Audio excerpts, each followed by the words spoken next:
Bom, boa noite a todos. Aqui é o Rodrigo que está falando, do Grupo Sim, Espiritistas em Michigan. A gente é um grupo espírita que utiliza a filosofia e a doutrina kardecista para o estudo da doutrina espírita.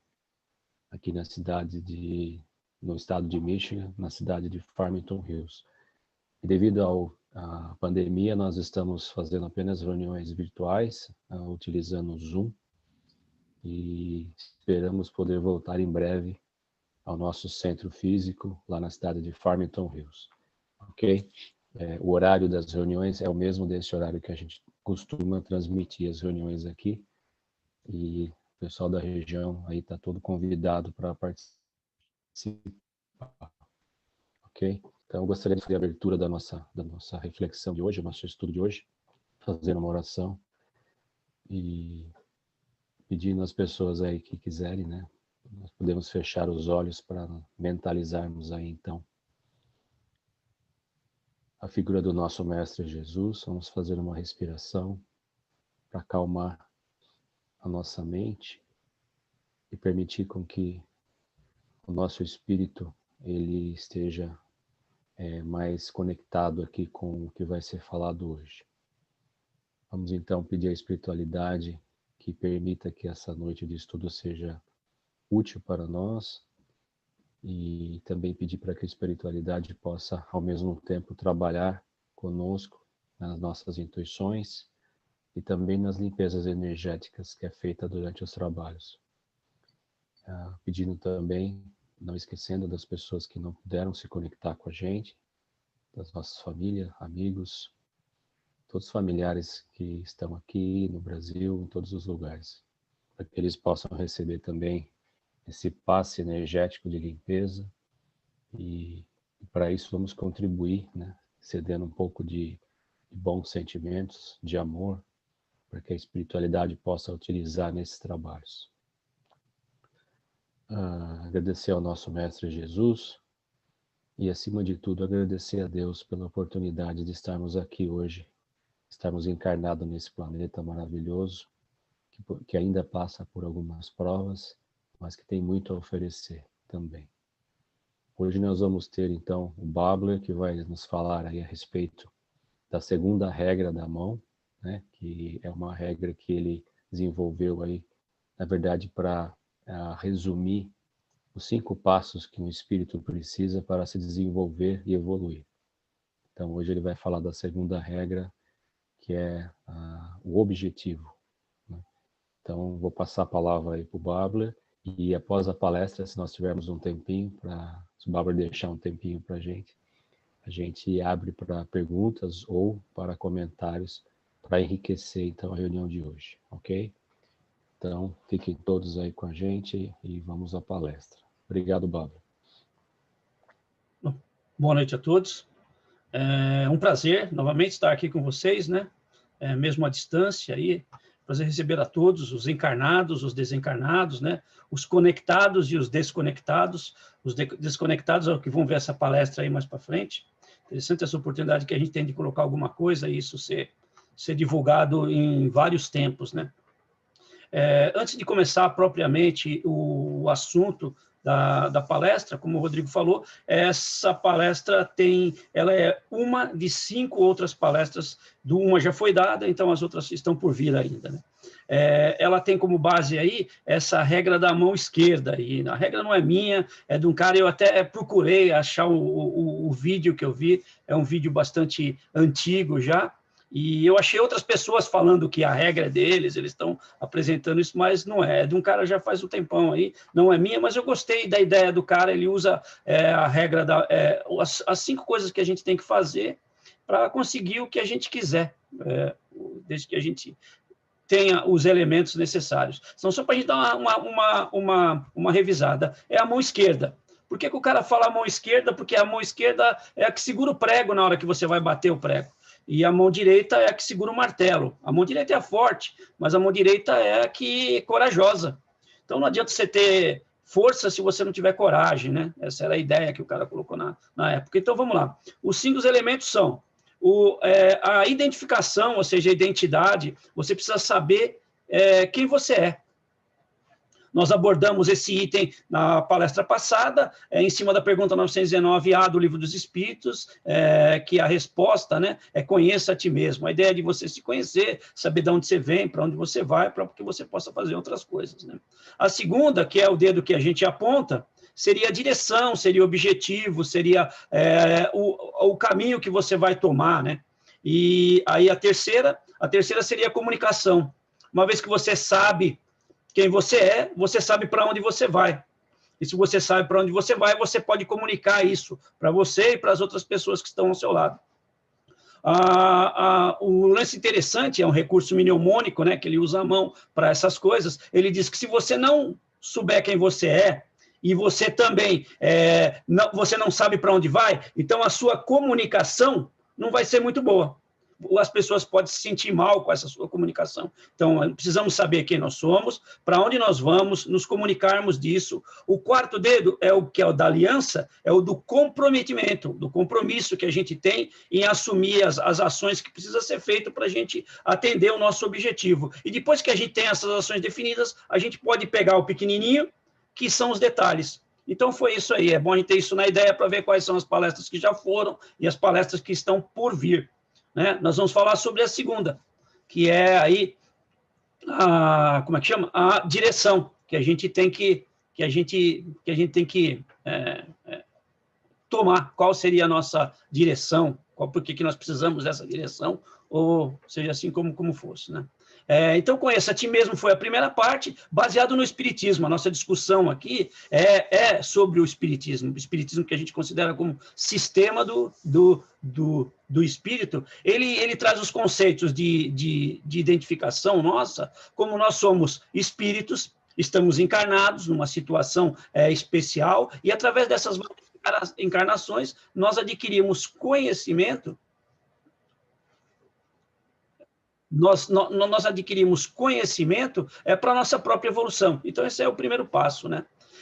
O segundo, como direção, como é que a gente pode ter direção? Se nós prestamos atenção, estamos trabalhando nesse nosso autoconhecimento desde a última palestra, hoje nós já temos um relativo autoconhecimento. Isso nos faz, pelo menos, entender aonde nós estamos, da onde nós viemos, né? Quem não fez isso, então desliga e não vai entender nada. Mentira, a palestra ainda dá para ser dada assim, mesmo sem saber a outra parte. Mas seria interessante voltar lá e assistir essa palestra, certo? Então, nesses termos relativos do nosso autoconhecimento, né, nós já podemos ter uma visão melhor do que nós somos, das nossas qualidades, das nossas possibilidades, e a gente consegue ver aonde a gente pode ir, aonde a gente pode chegar, onde a gente pode atuar. Né? Então, aí, qual seria o nosso objetivo, né? Então, aí vem a pergunta, qual é o nosso objetivo? Qual é o objetivo da nossa vida?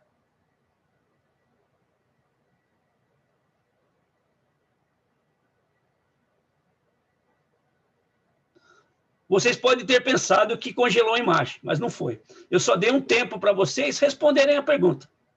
Qual o nosso objetivo? E se você pensou, a imagem congelou, quer dizer que você não deu atenção para a pergunta.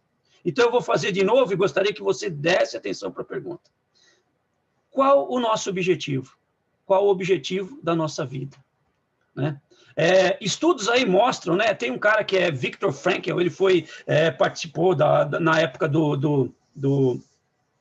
da Segunda Guerra, ele ficou em campo de concentração, escreveu um livro sobre o campo de concentração, tem vários estudos, e ele fala que o propósito, né, da nossa vida é uma coisa fundamental. Foi a maior parte das pessoas que sobreviveram ao campo, até na escolha de quem ia ou não para os fornos, ou ia morrer de alguma forma lá, as pessoas que não eram escolhidas eram as pessoas que tinham um firme propósito. Eles se preocupavam mais. Quando eu sair daqui, eu vou abrir a minha loja de novo. Eu vou trabalhar onde eu trabalhava. Eles tinham um propósito, né?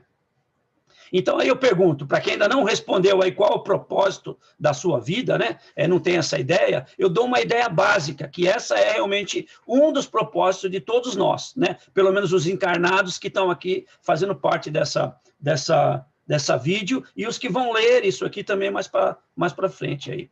O nosso primeiro propósito é o da vida. Viver, né? de acordo com o Espiritismo, nós somos espíritos encarnados. Nós temos aí um estágio que deve ser cumprido aqui, e de acordo com várias outras colocações, não só da obra básica de Kardec, mas como todos os outros livros aí que calcificam essa ideia, ele traz a ideia, ele nos traz que nós temos alguma coisa para fazer aqui. Né? E aí as pessoas perguntam assim, mas o meu propósito, eu sou uma pessoa assim tão insignificante, perto do que foi um Mandela, perto do que foi uma Madre Teresa de Calcutá, do que foi um Chico, do que foi... Aí a gente pode pensar da seguinte forma também, essas pessoas já eram espíritos elevados, eles vieram aqui com uma missão, uma coisa bem maior, mas o nosso propósito também é uma missão. Então, nem que a missão seja só para nós melhorarmos, para nós evoluirmos, aprendermos alguma coisa, nós temos certeza que existe alguma coisa mais do que isso de só para nós.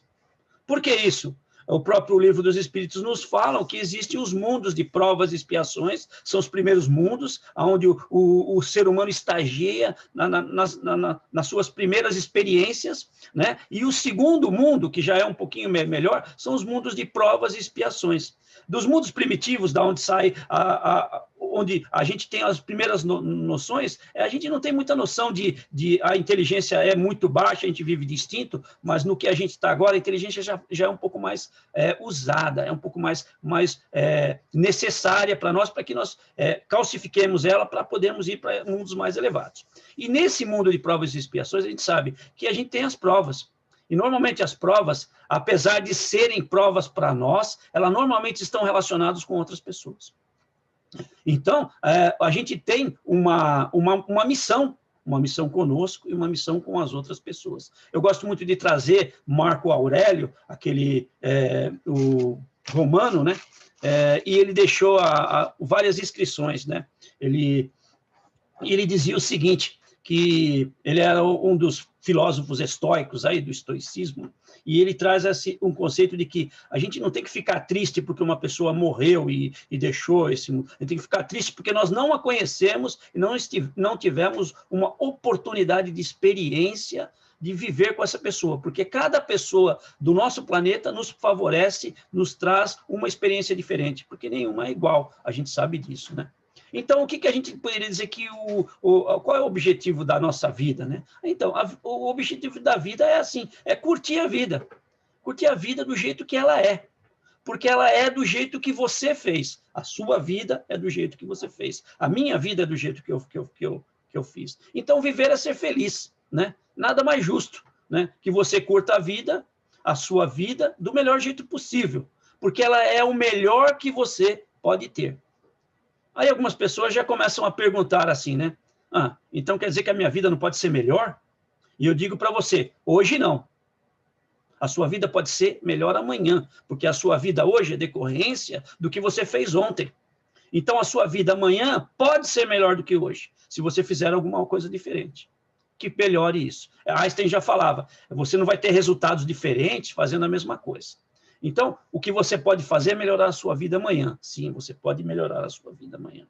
Na realidade, as pessoas às vezes pensam, porque eu tenho culpa, eu tenho isso, eu tenho aquele outro. Na realidade, nós não temos culpa, nós não temos nada que pagar, nós não devemos nada a ninguém.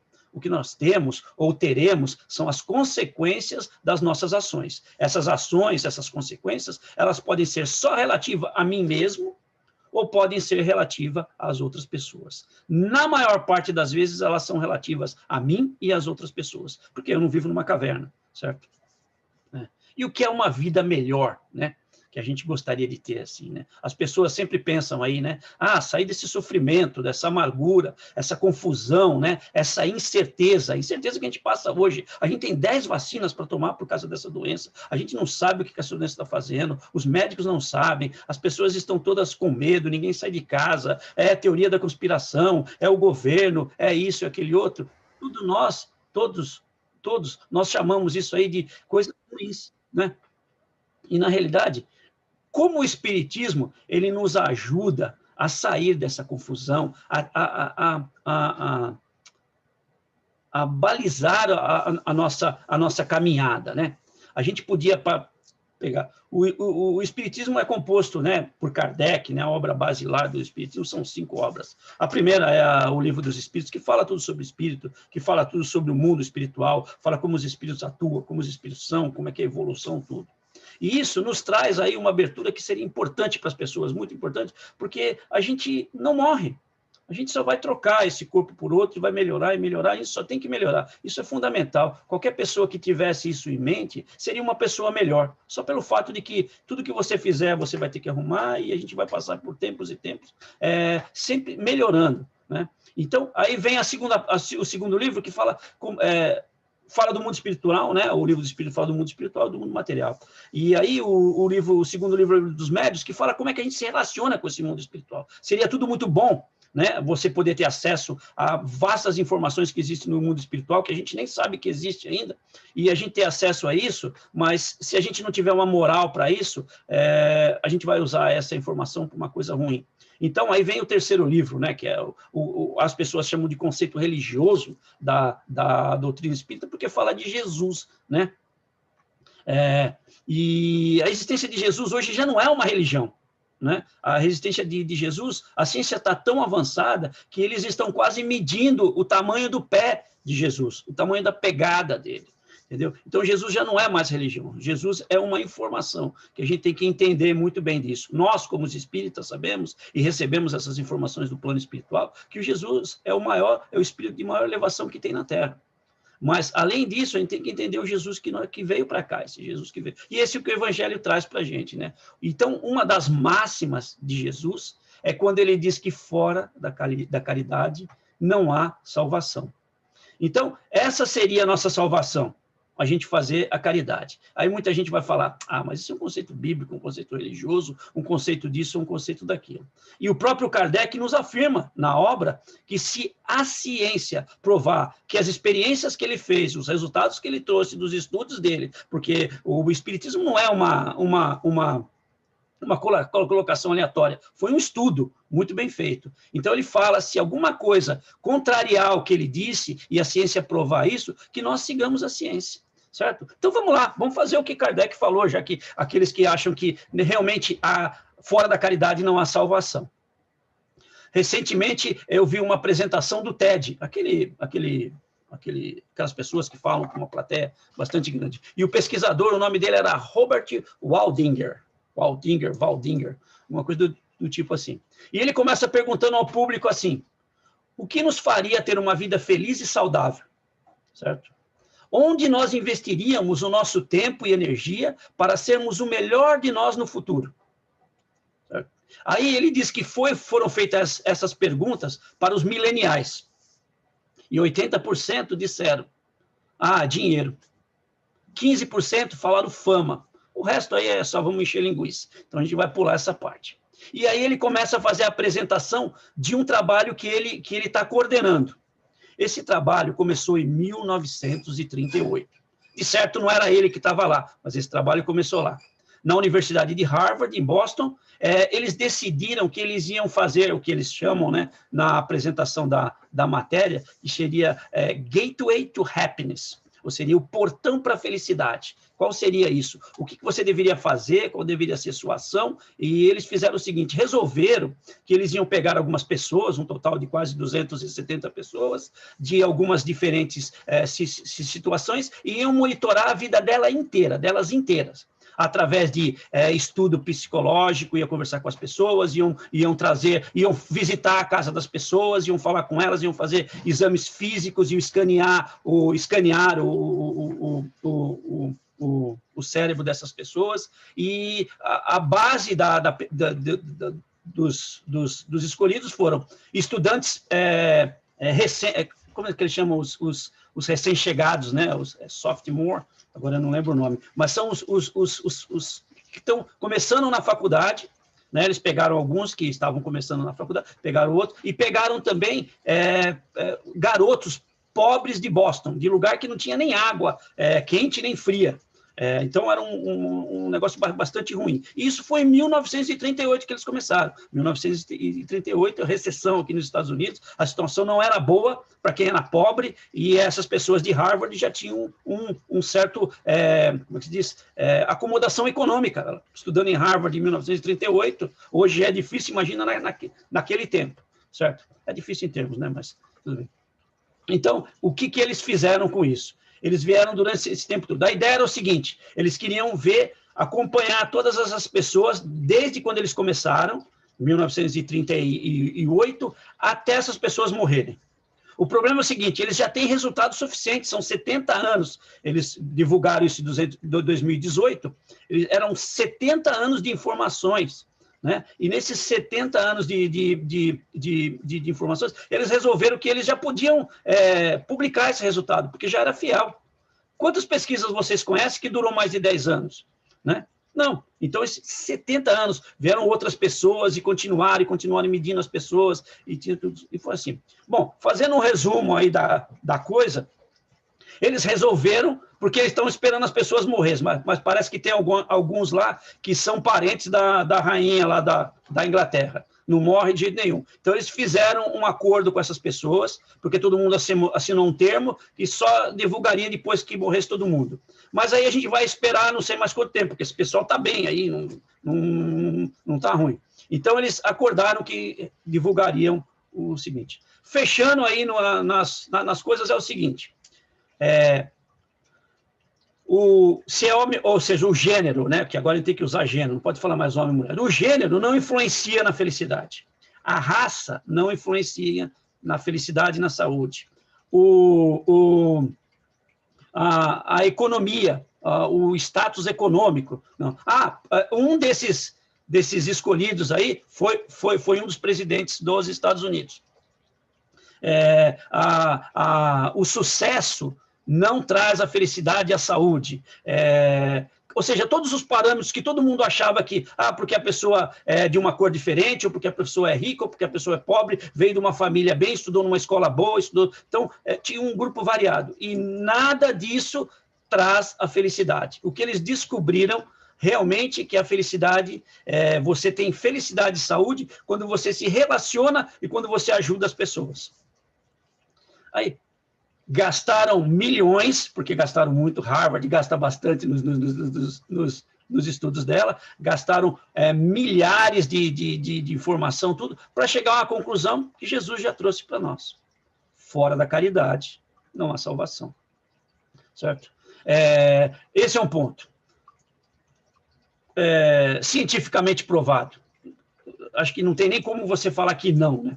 E nos últimos tempos, aí, eles inclusive faziam o scanner do cérebro dessas pessoas e viam que as pessoas mais felizes eram exatamente isso. Então, um trabalho muito bem feito, um trabalho muito...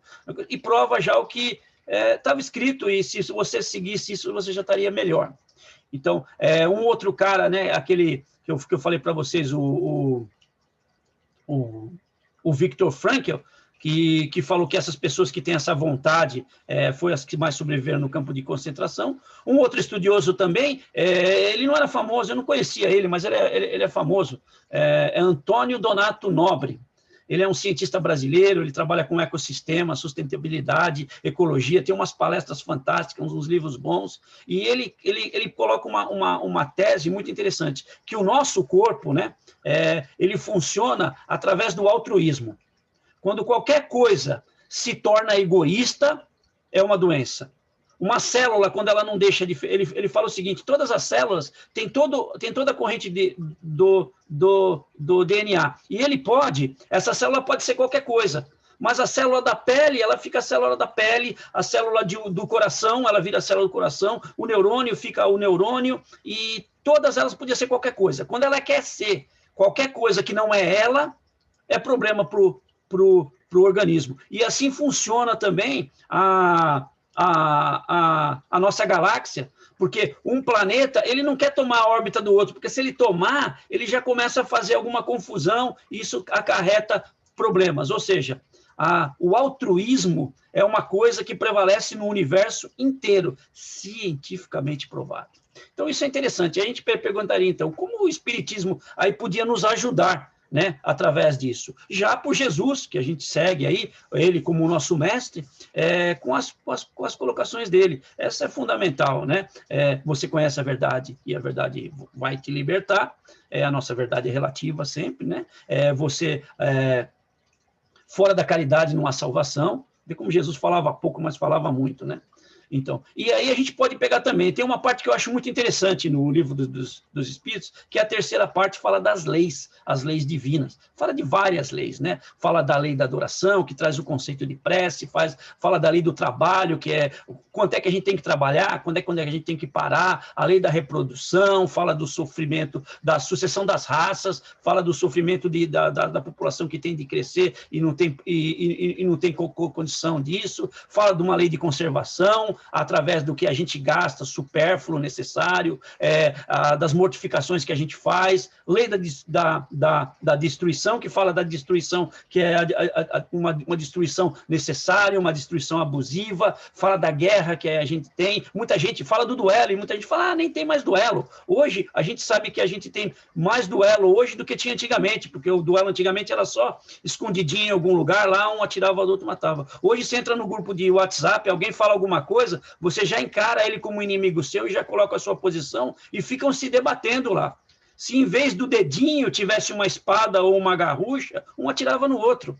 Então, são coisas que parecem ser antigas, mas que ainda estão bem presentes no nosso dia a dia, né? Além da sociedade, né? A vida de isolamento, que muita pessoa acha que dá para ficar, a prova é recente dessa, que se você não se reunir com as pessoas, se você não ajudar as pessoas, se você não se socializar, a gente tem grandes problemas. Ó, trazendo isso para a nossa pandemia agora, esse tempo que a gente ficou longe das pessoas, isso faz um mal tremendo para a gente, né? A lei do progresso, a marcha do progresso, a civilização, a legislação humana, que deve ser feita baseado em conceitos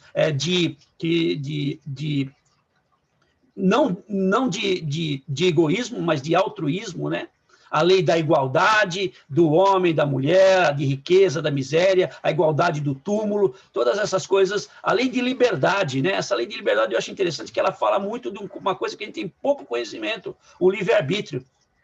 Eu posso fazer o que eu quiser, mas, como eu digo, a gente não tem culpa, nada. A gente tem consequência. E essas consequências vão ser terríveis para nós se a gente não souber trabalhar antes que elas aconteçam. A gente vai ter que assumir essas consequências, né? Nessa lei de liberdade tem um tópico interessante que fala resumo teórico do móvel das ações humanas, que fala exatamente do livre-arbítrio. Mesmo entre nós, os espíritas, no nosso centro, na nossa discussão, a gente não tem um completo conhecimento desse livre-arbítrio, e aí dá essa lei da liberdade, aí esse capítulo da lei da liberdade fala. E aí, finalmente, a lei da justiça, amor e caridade. Aí, né? Então, essas leis são mais de 250 folhas, é muita coisa assim, para a gente poder falar, mas elas são como se fosse assim, você estivesse numa estrada e a gente tivesse o guarda-reio, uma placa falando assim, ó, é uma curva acentuada para a direita, cuidado, 30 km por hora, porque a pista é lisa, por cima da ponte, cuidado que no frio tem gelo, essas coisas. Não é uma coisa que você vai seguir, mas ela te dá a condição de que você saber, se você não seguir, você corre um risco. E como eu disse, a gente não tem culpa, a gente não tem nada, a gente tem consequência. Então, essa é a ideia, quando a gente coloca isso, né? Então, aí a gente fala assim, pô, mas esse livre-arbítrio, eu posso fazer o que eu quiser, então eu vou escolher qualquer coisa para fazer. E normalmente a gente faz isso, a gente escolhe um monte de coisa sem pensar muito. E aí vem essa aí, como é que você vai chegar no seu objetivo? A ideia do objetivo é que a gente faça uma coisa que a gente goste. Falei para vocês, a ideia da vida é ser feliz. Deus não fez a gente para ficar sofrendo. Se fosse isso, então que Deus é esse aí que faz para a gente ficar sofrendo? É para a gente ser feliz. Então, na realidade, a ideia é que você faça o que você gosta, né? Você gosta do seu trabalho? Você gosta da sua casa? Né? Como você sabe que você gosta disso?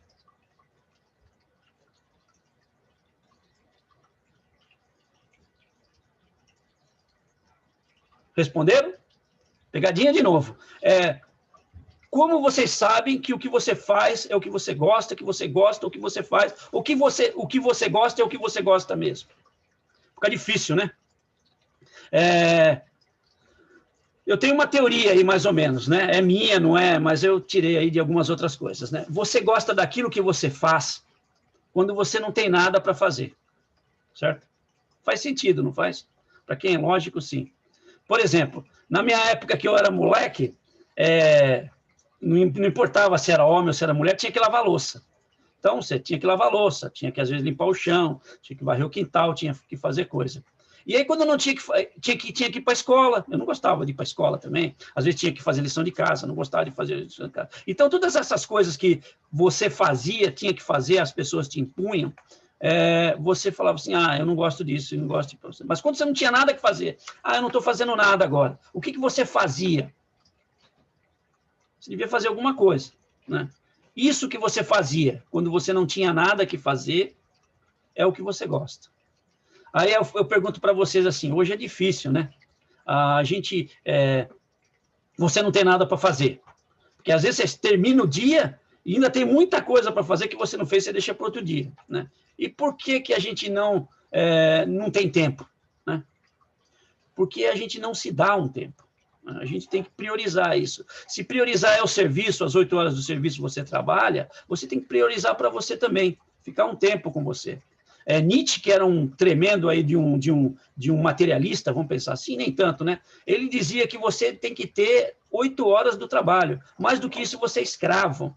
Entendeu? Você não tem um tempo para você, você não pode pensar, mesmo que seja pensar que você não acredita que nada exista, mas você tem que ter esse tempo, porque é o que você precisa. Então, eu digo que assim, que nós gastamos muito mais o nosso tempo tentando conseguir o que nós queremos do que aquilo que nós realmente precisamos. Então, nós desperdiçamos o tempo. Eu gosto de trazer sempre essa frase que é assim, o desperdício, né? E serve para mais outras coisas, eu sempre coloco alguma coisa na frente, né? Então, o desperdício é o ato de comprar, assim, o que você não precisa, com dinheiro que você não tem, para você parecer uma pessoa que você não é, para alguém que não está nem aí com você, entendeu? A maior parte do pessoal do grupo me conhece, certo? E se um dia a gente fizer uma festa e eu chegar lá, por exemplo, com uma Ferrari, o pessoal vai falar, ou ele roubou, ou é emprestado, ou é alguma coisa, porque eu não tenho condição de ter aquilo, certo? Então, aí tem gente que se preocupa com isso, de ter e não ser. Então, uma das coisas que a gente tem que estabelecer para o nosso objetivo é justamente isso, procurar a nossa felicidade, certo? Você procurar a nossa felicidade, sermos felizes, sermos saudáveis. O que nós fazer tem que precisa nos dar prazer. A gente precisa fazer uma coisa que a gente gosta. Mas o que eu gosto não dá para ajudar ninguém. Presta atenção no que você realmente gosta. Às vezes como é que chama? Esse não fazer nada te dá vontade de cozinhar. Então eu vou ser cozinheiro. Necessariamente não. Você pode fazer muitas coisas relacionadas à comida. Alimentação, sei lá, biologia de alimentos, descobrir alguma coisa para alimentar a pessoa. As condições são enormes. Então, necessariamente, porque eu gosto de tocar instrumento quando eu estou sem fazer nada, não quer dizer que eu vou ser músico, mas é que eu gosto de concentração, eu gosto de ritmo, eu gosto de tantas outras coisas. Isso pode me direcionar para uma coisa que eu possa ser mais produtivo. O que acontece é que as pessoas escolhem o trabalho que não gostam, às vezes porque o pai pediu, e aí depois se frustra, ou porque ganha bem, mas é frustrado. Então, o ideal é que a gente faça isso, quando nós tivermos que fazer a nossa escolha, porque nós vamos fazer uma coisa que gosta, fazer uma coisa que é gostosa de fazer, curtir a vida, nos relacionarmos com as pessoas, porque a gente sabe que isso já está provado cientificamente, ter sempre esse objetivo, trazer todas essas coisas, usando o nosso livre-arbítrio. Mesmo porque se não existisse o livre-arbítrio, o homem não teria culpa, né, por praticar o mal, e nem mérito por praticar o bem. Então, aí vem aí para a gente continuar a nossa, eu acho que eu já passei um pouquinho do tempo, nunca consigo segurar, né? Qual que é a nossa proposta de vida? O que a gente tem que... quais as ideias que a gente pode ter, aonde a gente pode se basear, e o Espiritismo também nos ajuda com isso? Quais são as ideias, assim, para a gente desenvolver uma proposta de vida? Então, está aberto aí as perguntas ou as respostas, ou seja lá o que for.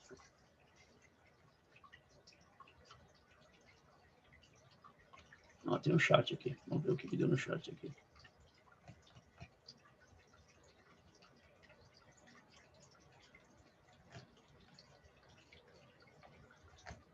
Ninguém?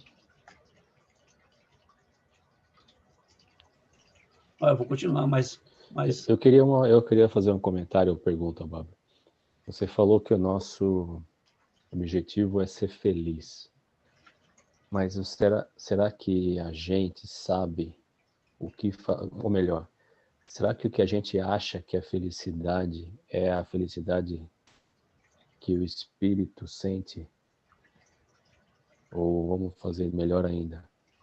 Será que na consciência do espírito, quando ele desencarna, o que ele achava que era felicidade no mundo encarnado continua sendo a mesma coisa? Porque eu acredito que, não querendo responder, mas eu acredito que a gente confunde o conceito de felicidade quando a gente está aqui no plano físico. O que você acha? Esse conceito da felicidade é um negócio meio complicado. Eu trago sempre aquele conceito de que as pessoas dizem que a felicidade é um estado de espírito, certo?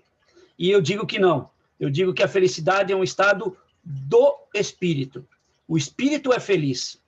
Só que, como eu sempre falo também, que normalmente a nossa consciência ela atua em uma condição alterada. A gente está sempre atuando numa condição alterada de consciência. Então, nós estamos encarnados. Então, por mais que a gente queira, a gente nunca vai pensar como nós pensamos se fôssemos só espírito.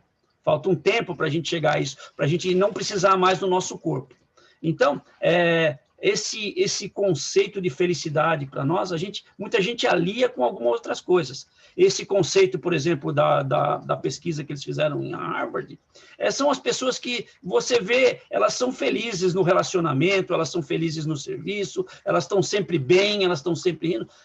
Esse é o conceito de felicidade que eles colocaram.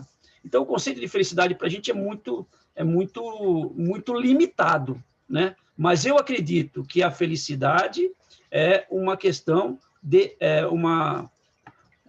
uma coisa do espírito, não é de espírito, do espírito. Quanto mais espiritualizado nós estivermos, mais noção nós vamos ter do que é a felicidade. E o próprio espiritismo nos fala isso. Nós caminhamos para a felicidade, né? E vamos sendo felizes aí. Por enquanto, como eu disse, estagiamos em um planeta de provas e expiações, onde os nossos sentimentos, eles tornam de um racionalismo para agora fugiu a palavra, que os animais têm, do instinto para a racionalidade. É assim que a gente vai o dia inteiro. Uma hora a gente fica nervoso, não posso ficar nervoso, então eu estou bem agora. Aí vem outro cara, mas isso aqui, mas aquele outro. E porque a gente ainda não tem esse controle. A ideia é que a gente vai sendo mais racional do que instintivo, e essa racionalidade vai levar a gente para patamares melhores, para mais controle, mais tudo. E isso vai trazer uma certa paz para a gente. E que eu acredito que dentro dessa paz é o que a gente tem mais aí com o conceito de felicidade. Difícil isso, felicidade, né? Existem várias definições aí, mas está longe. Eu tenho para mim que a gente confunde muito felicidade com satisfação do instinto, né? Então a gente se sente feliz quando a gente, de certa forma, está satisfazendo algum prazer instintivo, né, que vem da nossa evolução animal. E muitas vezes isso aí é um contraste, porque muitas vezes a satisfação do instinto ele não gera uma paz de espírito, né? Ele gera até maiores débitos, né, dependendo das coisas que a gente faz. Então, eu acredito que é esse que é o grande questão que acaba confundindo a gente aí ao longo da nossa vida.